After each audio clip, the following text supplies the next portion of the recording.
साल पहले की है, जब मुझे काली शक्तियों के बारे में ज्यादा जानकारी नहीं थी। उस वक्त मैं अपने गांव में रहता था, जो कि उत्तर प्रदेश के कुशीनगर जिले में पड़ता है। पर पढ़ाई के चलते मैं दिल्ली में रह रहा था। उन दिनों मैं दिल्ली से गांव गया हुआ था सर्दियों की छुट्टियां मनाने।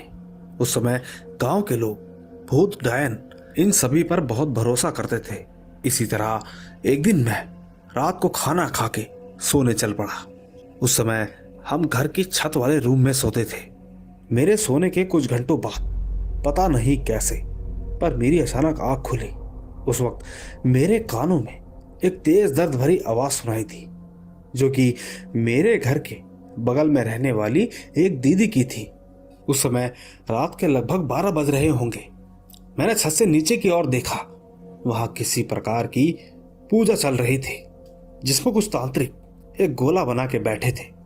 मैंने पाया कि एक गोले में दीदी बैठी थी, जिनका चेहरा बहुत भयानक लग रहा था। वो उस वक्त बहुत तेज चिल्ला रही थी। वहां आसपास घर के लोग बैठे थे। मैं तुरंत समझ गया ये किसी प्रकार की पूजा है।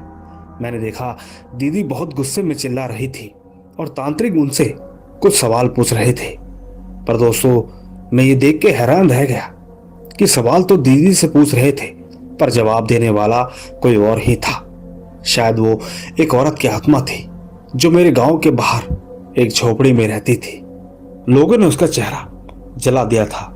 उसको अक्सर गांव के लोग डायन समझते थे। उसका गांव में आना मना था, पर उन दिनों शायद उसकी मौत हो गई थी। पर सवाल अब भी वही था कि ये डायन दीदी के शरीर में कैसे आ गई। पूजा चलती रही। उसने कहा, मैं बिंदिया हूं, जो तुम्हारे गांव के बाहर रहती थी। तुम गांव वालों ने मुझे कभी भी गांव में नहीं आने दिया। मैं उन दिनों गांव के बाहर ठंड की वजह से मर गई। पर हाँ, अब इसका अंजाम तुम सबको भुगतना होगा। इसी बीच तांत्रिक ने कहा कि तुम्हारे साथ जो हुआ वो बहुत गलत हुआ, लेकिन तू इस लड़की को परेशान नहीं कर सकती। इतना कहकर तांत्रिक ने उसके ऊपर एक भभूति फेंक कर मारी। ऐसा करते ही वो एकदम से चिल्लाने लगी। उसे देखकर ऐसा लग रहा था कि जैसे कोई उसे जला रहा हो।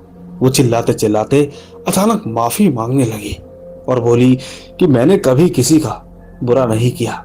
मैं इस गांव में ना रहकर भी इस गांव की रही हूं। मैंने इस गांव को हमेशा अपना माना है। मैं चाहती हूं कि इस गांव के लोग मेरे नाम की पूजा कराएं।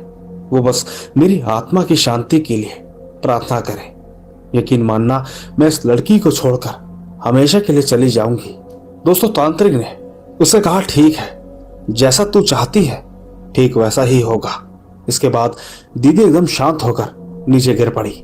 पर दोस्तों, मैं ये सब देखकर लगातार डरता गया। मैं चुपचाप डर के मारे अपने कमरे में जाकर रजाई ओढ़कर चुपचाप सो गया। इसके बाद सुबह हुई। सुबह सब लोग ऐसे व्यवहार कर रहे थे कि जैसे कुछ हुआ ही ना हो। मैं एकदम चुपचाप था। मैंने किसी को कुछ नहीं कहा। मैं चुपके से अपनी दीदी के कमरे में गया। मैंने देखा कि वो चुपचाप सो रही थी। आपको बता दूं कि मेरी दीदी अक्सर सुबह जल्दी उठ जाया करती थी।